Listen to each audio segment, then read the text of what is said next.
Hello and welcome to week 2. We are looking at chapter 2 this week of our book, and let's get started. So this chapter is all about general scientific evaluation. So we're not going to actually talk too much about food science, and mostly just about science in general with this chapter. And then next week we'll start getting more into the nitty-gritty of food science. So, okay, so the chapter, I will say, there are some parts of this chapter that I'm not going to go into great depth on with this lecture because you can read, and I don't want to just be repeating things for the sake of it. My goal for the lecture is not just to give you more things to do and more time to spend on this class. So you're still responsible for reading anything that I don't talk about, but I'm not going to go over every single part of this chapter necessarily. So towards the beginning of this chapter, it does talk about basic versus applied sciences, and I do want to give that distinction. So basic sciences, or they're sometimes called pure science, it really is about how things work. It's like on a mechanistic level, how do things work? It may also ask, how do chemicals react? How do proteins interact? How do things move? Notice all the hows, okay? That is what basic or pure science is about. How does temperature affect reaction? So our basic sciences are things like biology, chemistry, physics, right? In those things, we are learning the laws behind how, why things work, okay? And then applied sciences are just what they sound like, okay? How do I get my thing to work to achieve some sort of objective that I have? How do I get the chemicals to react to get a desired result? How do proteins interact to form a product that I want? How do things move, and how can I harness that movement to my goals?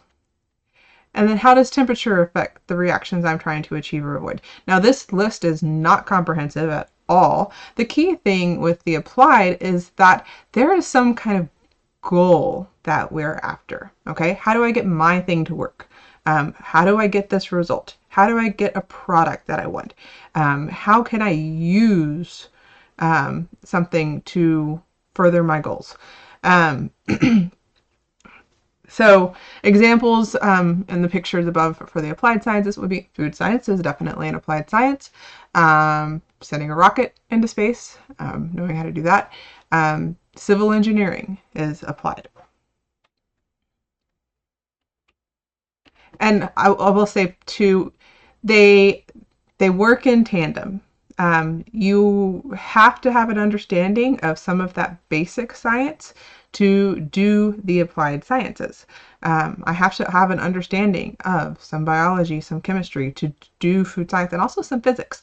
And then on the other hand, with basic, knowing how things work is really not that useful, other than being an academic. If you aren't, if someone at least further down the line, it doesn't have to be you, isn't going to be able to use that to do something bigger. And so they really work in tandem. So I think one of the examples in the book talked about ovens. I could be a little bit wrong. It's been a bit since I looked at the book and made these slides, but I did want to show this kind of cool thing because this is something that I learned about while I worked in the meat industry. So this picture here, or this this animation here, is of a smokehouse. Okay, so these are big, huge ovens that meat is cooked in, processed meats. So let's see, let me turn on the laser pointer. So this here is called a smoke truck. And so on this, you would have hanging tons of sausage or ham or Really sausage and ham. You could have slabs of bacon on a smoke truck, so not like slices, but like the whole belly would be hanging in the oven. Okay. Um, and so this is a huge, like you can walk into this oven. And what's going on here is that there are blowers in the corners right here and right here. And they are blowing super hot air. Okay. And as the air hits certain parts of the oven, it gets buffeted and changes directions and also changes velocity. Okay. And the color has to do with the velocity. So it's highest velocity when it's red, lowest velocity when it's dark blue. Okay. And so what's different in these two ovens is that this one has 90-degree corners and the one on the right has coved corners. Okay. And what you can see here is that the coved corners, it's a much smoother movement of the airflow. Okay. And so that velocity does not degrade as quickly. You can see like there's all this blue here versus on the coved corners, there's still lots of green. It keeps that airflow velocity from degrading as quickly as having an angled oven. Okay, this is important because what actually controls how the product gets cooked, because you can see this blowers are not blowing on the product, is where it reaches the airflow from the other blower. Okay, so what's going to happen here is that this blower here on the I'll do on the right one. This blower here on the right, it has, you can see there's red coming out of it, but there's not out of this one. It has a much higher velocity, and this one's lower. And so where it reaches, based on the velocity, where the air is, where the air from the high velocity blower reaches the air from the low velocity blower, where it hits each other, you can see it's hitting about right here. That is called the break point. And you can see that is where it makes the arrows turn in towards the smokehouse. Now, this graphic only shows one velocity coming from each blower. What will actually happen in the actual smokehouse operation is the velocities will change. And so at one point you might have this, but a few seconds later, this one's going to start slowing down and this one will start speeding up, and your break point becomes down here.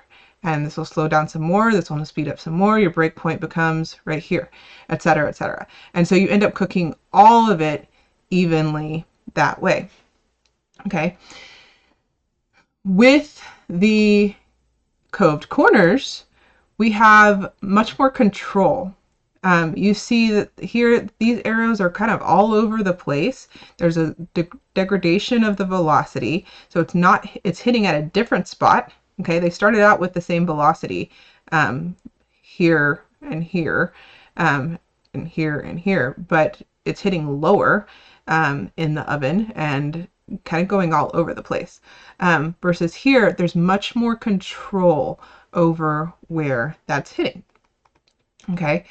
The other thing too is that if the velocity is not high enough, you get more air that's sucked back up here, because that's what's happening here. That's sucking air in, because that velocity is not keeping the air moving, and so it's going to get sucked up here before it can go through here and cook the product. Okay, so you actually see more of these arrows coming up with a higher velocity out of this one than here, because here it's actually getting to go all the way across again. Okay.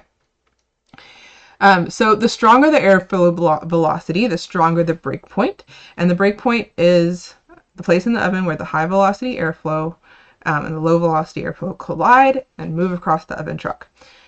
When the high velocity airflow is weakened by obstacles or angled corners, then it doesn't have enough strength to get as high up the opposite wall, and it results in the breakpoint not getting to the top of the truck too. So this stuff here isn't going to get cooked as well. And so as you can see in the airflow simulation of these with the 90-degree corners, the breakpoint doesn't make it all the way across the oven truck at the same rack level where it started. So it's actually getting pulled up, and it's not really cooking as well right here. This would be a cold spot. And you wouldn't get things that are cooked consistently. Now, all this to show you, I'm not going to test you on what a breakpoint is and oven velocity and all that. But there's a lot of physics even that goes into food science. So like biology and chemistry are the natural ones that you think of in your head that would apply to food science. But there is even a lot of physics involved, especially when we are talking about cooking. And so that basic knowledge goes into the applied science of food science. Okay, and there are people who are just like experts in this. I'm not an expert in this at all, but there are people who that their job is understanding what is happening physics-wise in a smokehouse. So this is another example. Not a cool animation on this one. But the airflow changes whether you have a smoke truck in the house or whether you have product in the house. And so that's another thing that processors have to think about. If they have a batch that is not a full batch, it's going to affect how things cook. So an empty oven allows air to move more freely. You see a lot more velocity in this oven on the right compared to the one on the left. Also the one on the left, because there's this smoke truck here, it kind of keeps all the air velocity underneath it, versus here we have like a much more spread out pattern, and the same going up once it hits here. Here's the break point in this one where it hits the break point. But when a truck is placed in the oven, we get a tightening up of that air, which provides a stronger velocity hitting the break point. Okay, you notice a lot of this isn't really even hitting the break point all at the same spot, and so there's less control. And so here we have more of a focused break point in this oven with product or smoke truck in there. So all of these things are just things that like meat processors, or specifically, keep in mind that have to do with physics. Okay, so a few key terms for this chapter. An experiment is a controlled situation that allows a scientist to determine what causes a change to occur. The key thing here is that it is controlled. You are controlling what happens. And you want to control as much as possible, because otherwise you don't know exactly what caused the changes to occur. Formulation is a specific food science term. So it's used for the recipes, and so we'll use different formulations in our experiments. Replicable, very key here, is that for an experiment to really be scientifically valid, it needs to be able to be repeated with similar results by following a written record. So that's another part where the control comes in an experiment, because if you have not controlled that, you won't be able to replicate it. Okay, so going into measurements. So in our labs, we'll use kind of a combination of metric and imperial system, but we're going to focus on metric system today.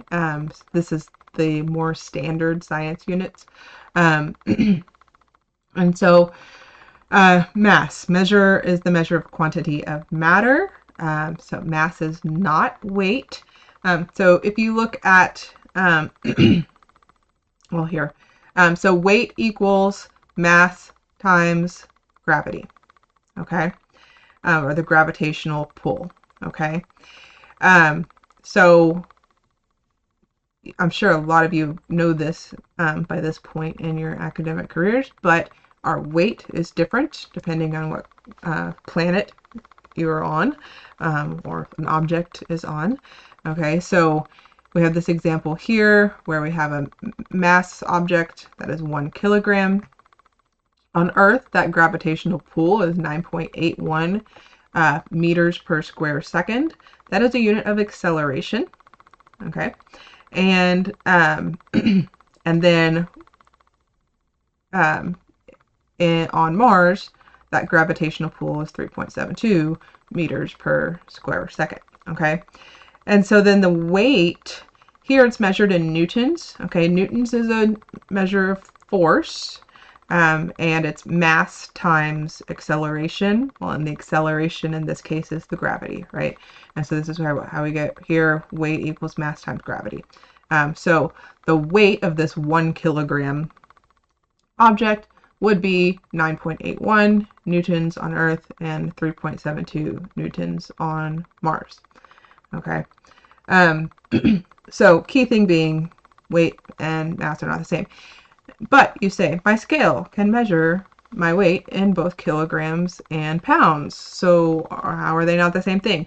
And this is because our scales on Earth have been calibrated to measure the mass on Earth, and using the gravitational pull of Earth. And so on Earth, yes, it's been calibrated so that grams can be massed on a scale. I also want to point out 2 key terms. One of them I don't have on this screen. So calibration versus tearing. Okay, so calibration is making sure that our scale or our balance has been adjusted so that it is measuring the correct units correctly. Okay, so this would be like if I have my own set of weights and I put it on my scale, and different scales have different ways to do this, but I go into the calibrate function and I tell the scale, this is 1 gram. This is a 1 gram weight. And it says, okay. And then I take a 100 gram weight and I put it on the scale and I tell the scale, this is a 100 gram weight. And it says, okay. And it uses that to make any fine adjustments in its mechanisms, so that it is measuring those things correctly, for everywhere from 1 gram to 100 grams. Okay. Tearing, on the other hand, is simply making sure that you're starting at 0. Okay. So we will tear the scale before we ever put anything on it, because we don't want to add some meaningless amount to what we're weighing. We only want to weigh, or not, see, I'm even bad about saying weighing, mass. We only want to get the mass of the object that we're trying to get. We'll also tear the scale if we are using something to hold what we're trying to get the mass of. So whether it is a weigh boat, which we'll use some in our class, it's just a container that's for holding mostly dry liquid, or not dry liquids, dry material, or if we are trying to get the mass of a liquid, we'll put our beaker, for example, on the scale and tear it, so that we can then get the weight of just the liquid that we are trying to mass of just the liquid that we are trying to mass. To pause it. Okay, So you'll have to excuse me. I'm getting over a cold and my throat's getting real dry talking. Okay, so continuing on, length would be the measure of distance between 2 points. Our base unit for length is going to be the meter. And a good tip that the book gives you is that you should not, if you're using a ruler, don't start at 0. Start at some other point, because the ends of a ruler can get damaged or just be inaccurate. And so the most accurate way to measure anything is to start at another number. It can be 1, it could be another number, and measure and then subtract where you started from. So if I start at 1, take the measurement, then subtract 1 off the end of it.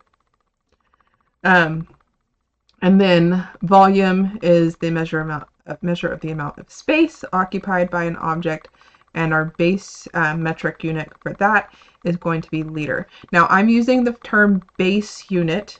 What I mean by that is it's in the metric system, that is the unit that we don't have any prefixes on. Okay, so prefixes are, you know, kilo, milli, centi, deci.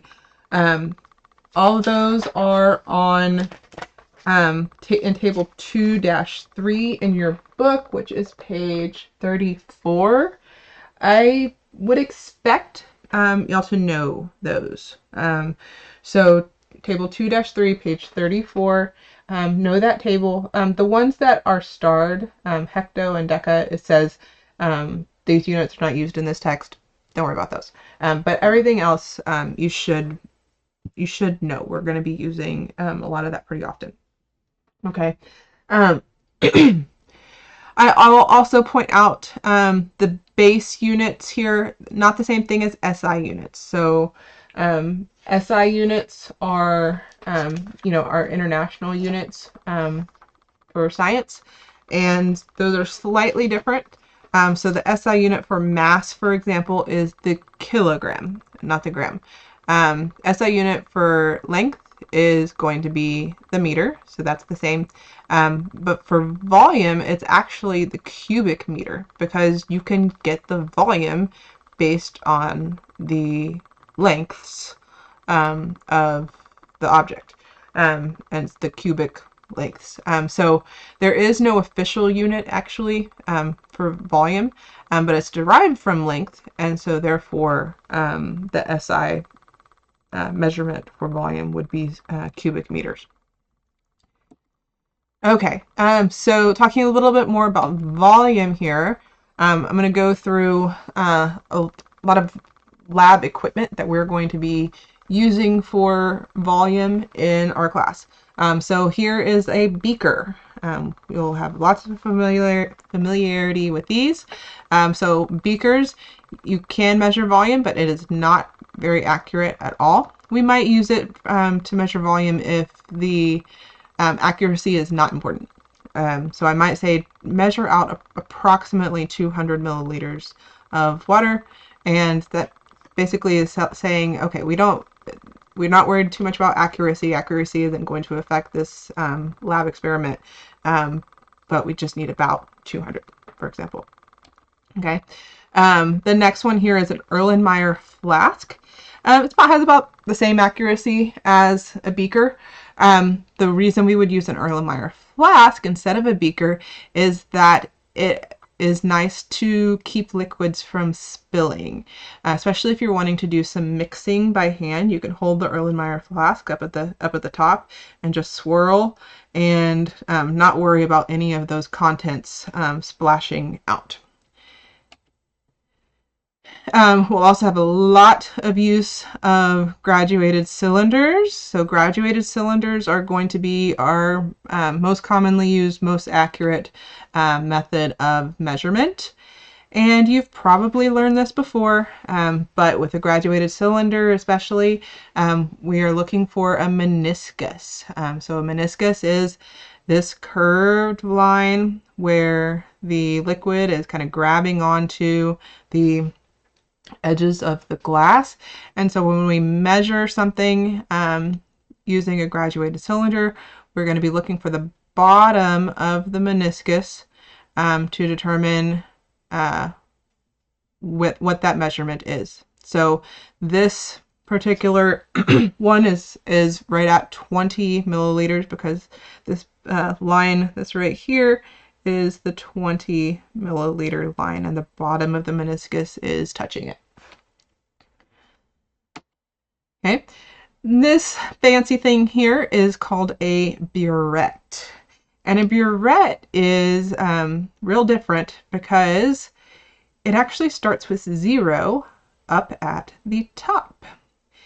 And the reason for that is because when we use a burette, we are actually going to be measuring the liquid that comes out rather than what we're putting in. So we'll fill it up to 0, and then we will turn this stopcock here at the bottom, and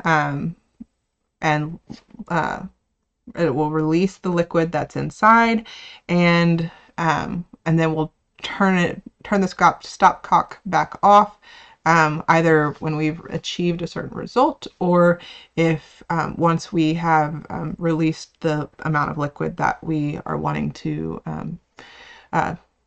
drop into another container.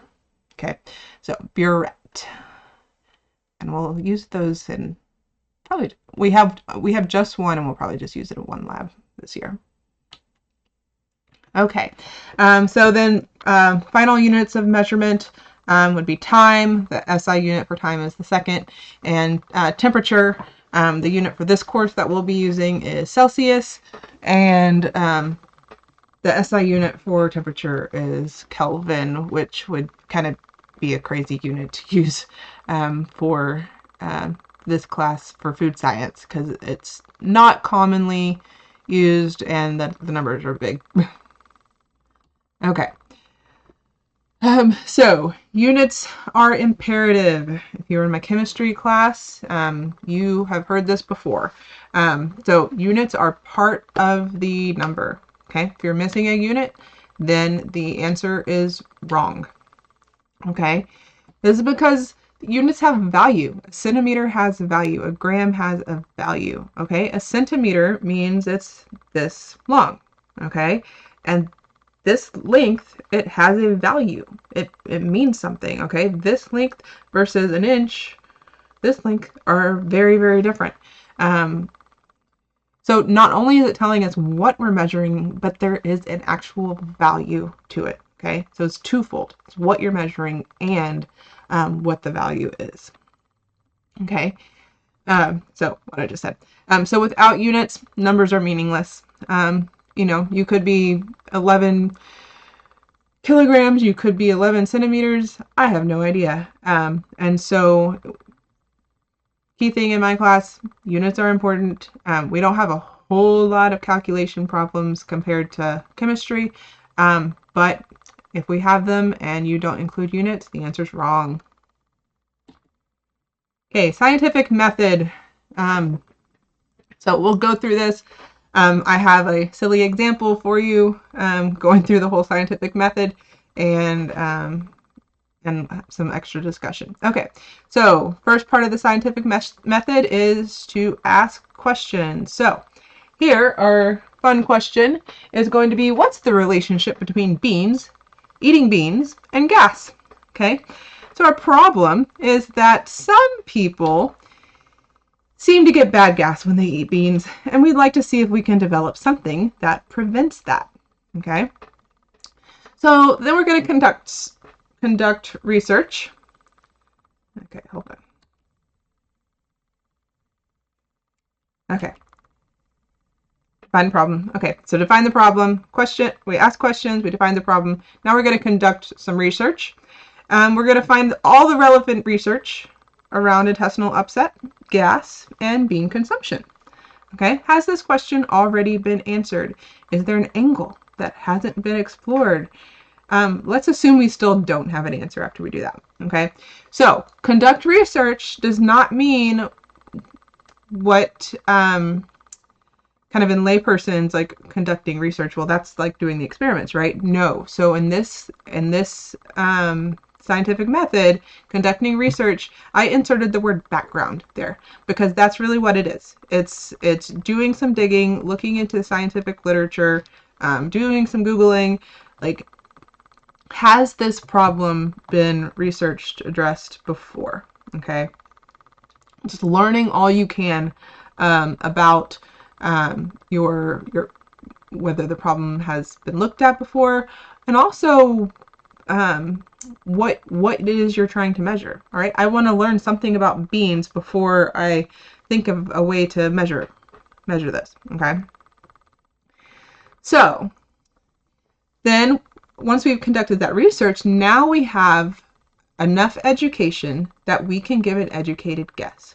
Okay, so based on our question, our problem, and that research, we might hypothesize that beans cause gastrointestinal discomfort, but an ingredient X, whatever this ingredient is, would prevent it. Okay, and so that is going to be our hypothesis, is we have a special ingredient that will actually prevent this gastrointestinal upset. Okay, now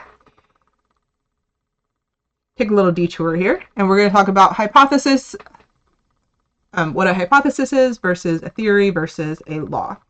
So a hypothesis is an educated guess based on available evidence. So you see why we need to do that background research before we come to the hypothesis, because we need to be educated about our guess.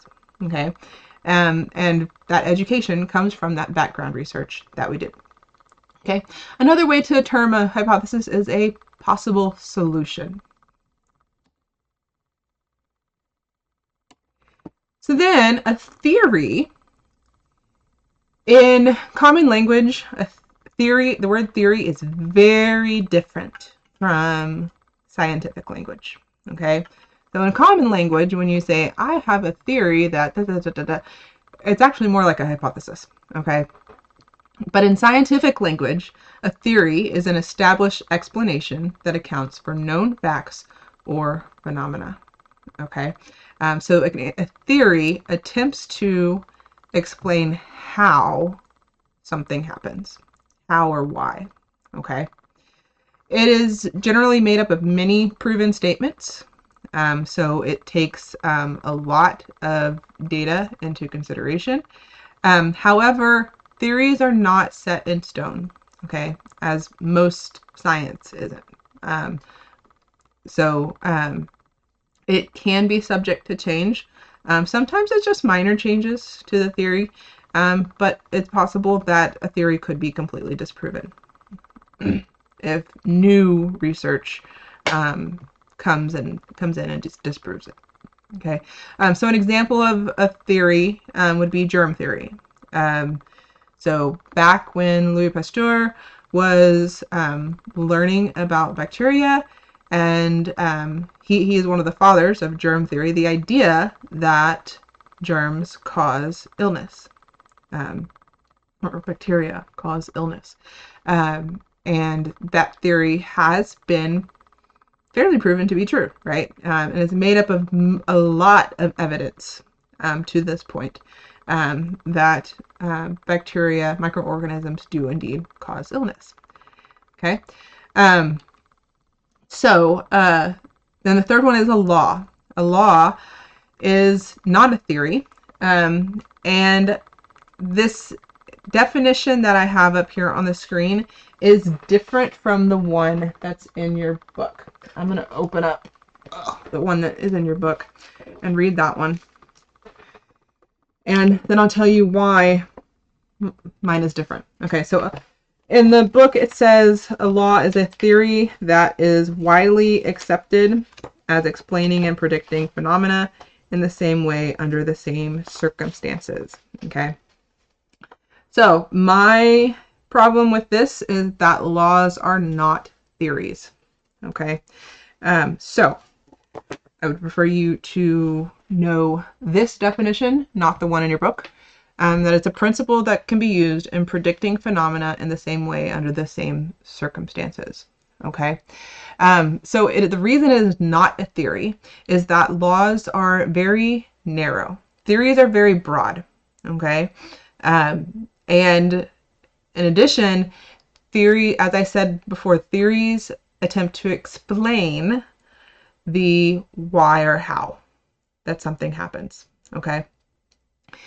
A law is very narrow and it describes what will happen. It is predictive of what will happen. And it says if these circumstances, this situation occurs in this way, this will happen. Okay. So it is known fact, and it is much more specific than a theory. So examples of laws. So in chemistry, we learned about the laws of thermodynamics, for example. Here I have the Newton's laws of motion. And you'll learn those in physics next year. Whatever is in motion stays in motion unless another force acts against it. And the other two laws.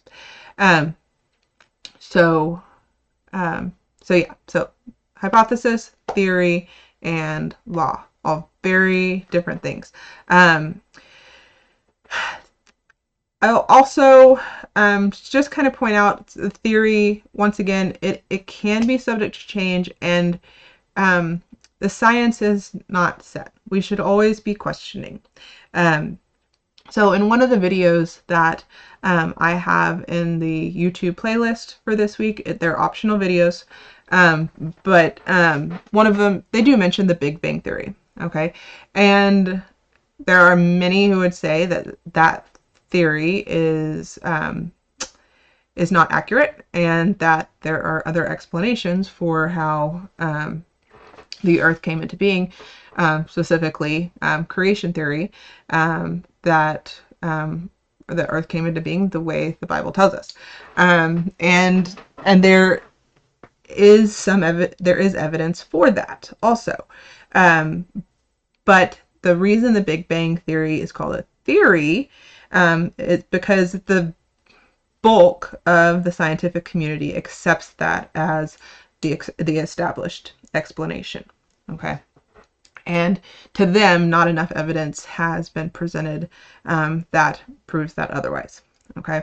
And that's not to say that it isn't there, but I just do want to point out that nothing is truly set in stone with science, because science is something that we are always learning. Okay.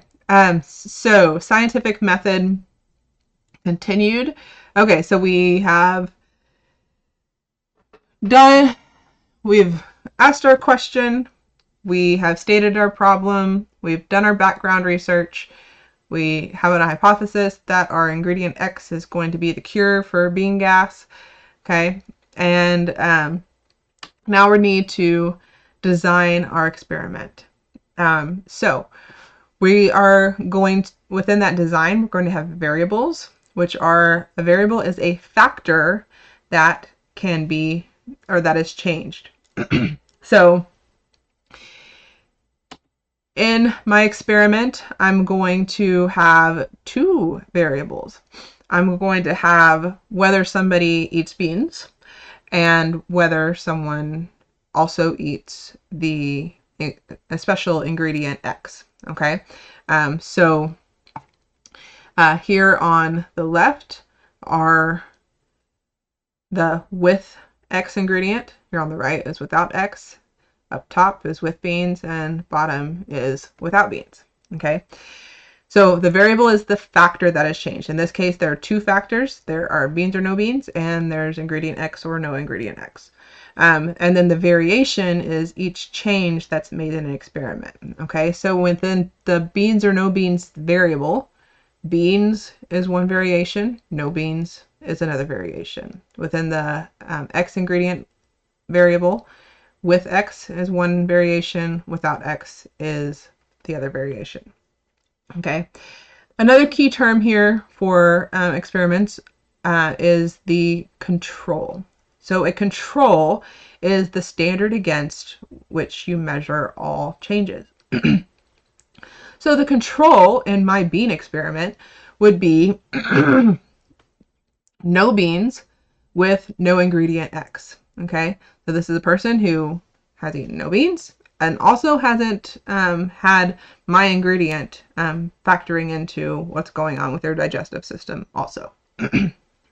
Okay, and I would compare all my other variations against this no beans without X control group. Okay. So you'll conduct the experiment. Let me backtrack. Also, in the design of the experiment, we need to, as we design it, figure out what we're going to measure. Is it going to be qualitative or quantitative? Okay, so qualitative would be asking someone, how do you feel?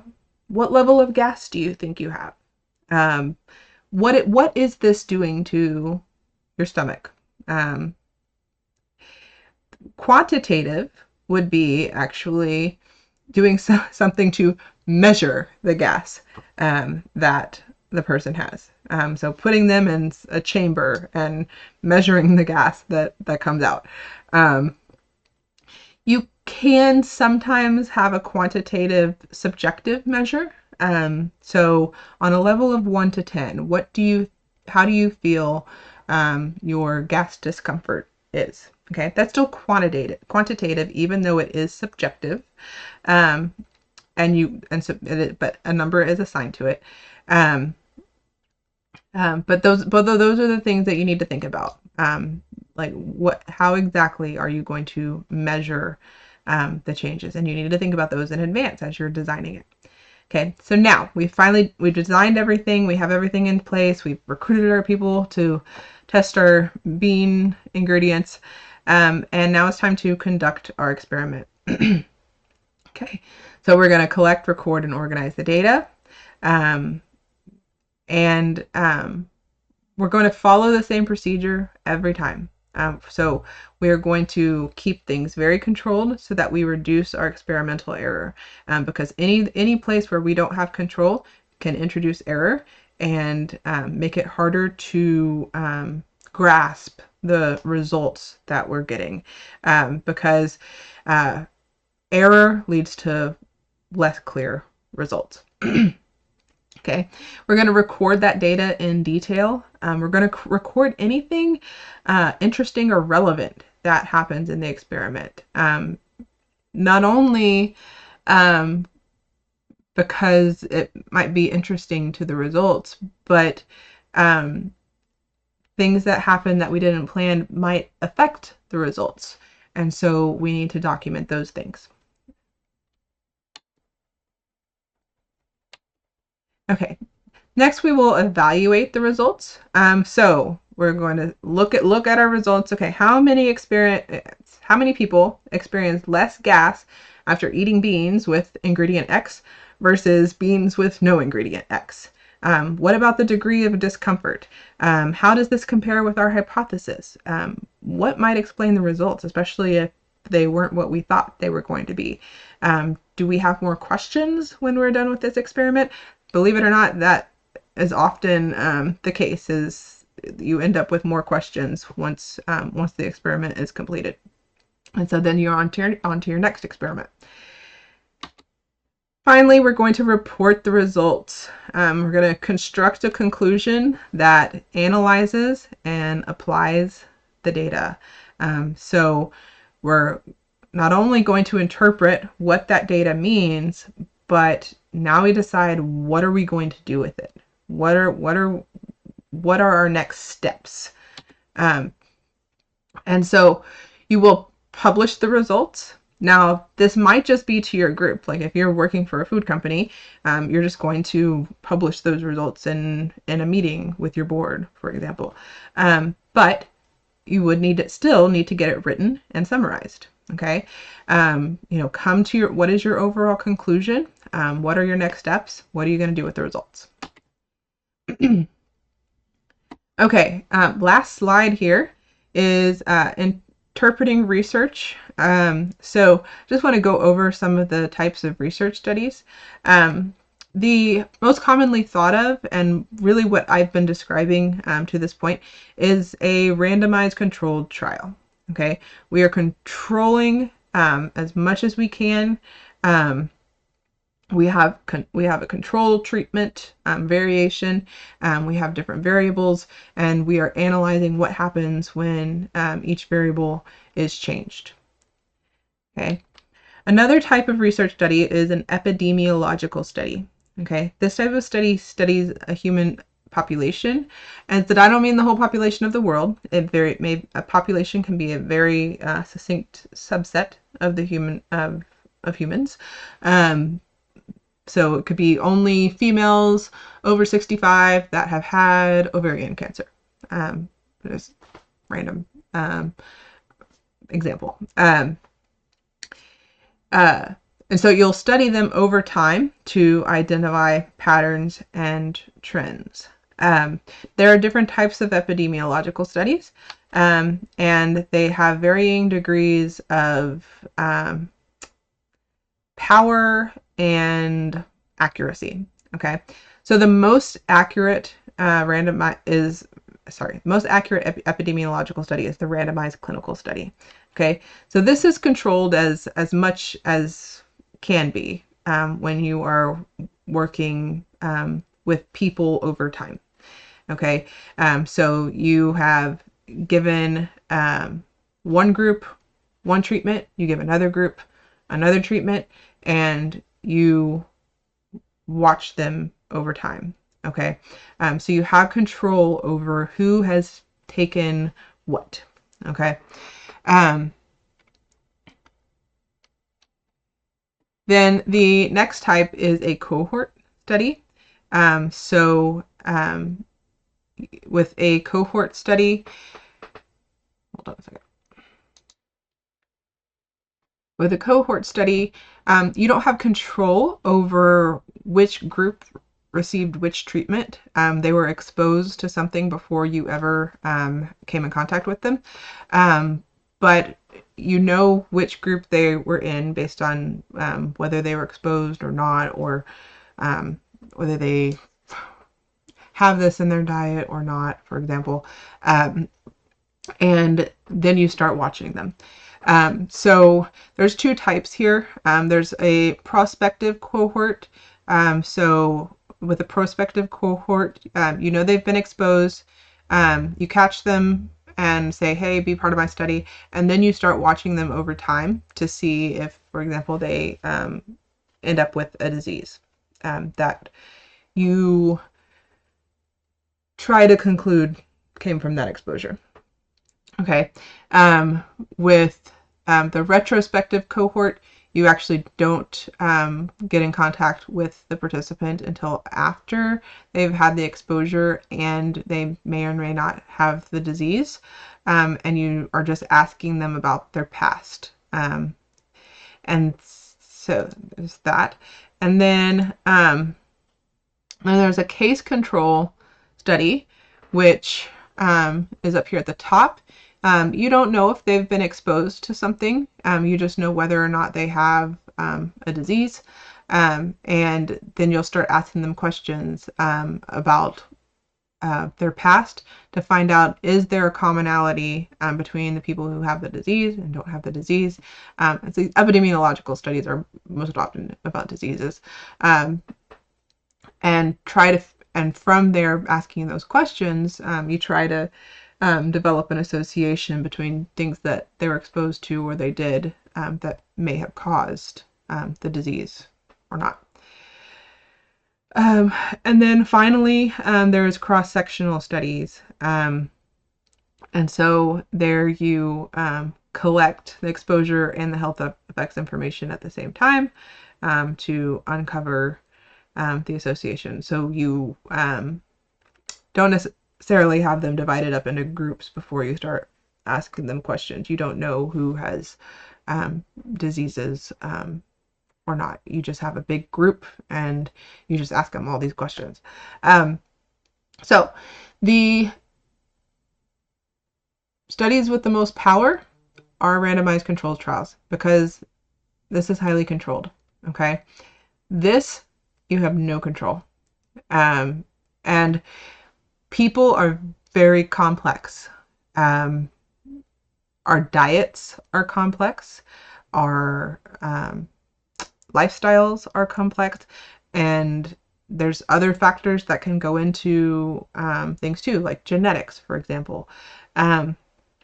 And so it's really hard to have good conclusions from this type of study.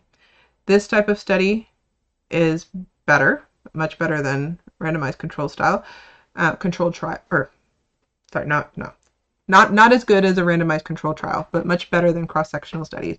But even in a randomized clinical study, again, people are complex, and there isn't quite as much control as there is in a randomized controlled trial, right? And then intermediate here would be these cohort studies, but especially the retrospective cohort. When you start asking people about their past and what did you do in the last 20 years, you're not going to get the most accurate responses because people tend to remember certain things and not remember other things and embellish certain things, and forget other things because they want to make themselves look good. And so you have to take those biases into account. And not only that, but in all of these, correlation does not equal causation. So just because you see that something is the same in this group versus this group, that doesn't mean that it caused it. And so that is a problem with a lot of these studies, is that there's this assumption that one thing causes the other, but just because both are present doesn't mean that one is causative. So I encourage you to kind of pay attention to, if you're seeing news articles about studies and this study proved this, look into it and what kind of research study was it? Because if it is one of these last three, especially, there might not be the evidence that they are trying to convince you there is, that of whatever they're trying to convince you. So, all right, that is it for this week, and we will see you next week.